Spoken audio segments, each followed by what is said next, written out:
Na magsalita.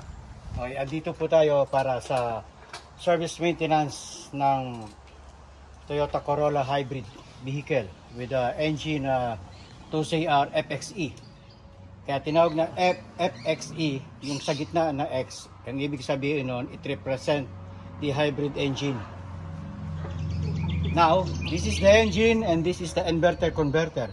The operation is from 0 km per hour or 0 kph, the motor generator 1 will spin or rotate the tire on front through the drive shaft or the axle and then moves the car. And then while driving or moving the car from 40 km per hour up to 100, the engine itself will start running together with the MG1 or the motor generator 1. And then during the stopping and braking, the motor generator 2 will have to recharge the battery or the hybrid battery located from the rear seat of the vehicle. That's it.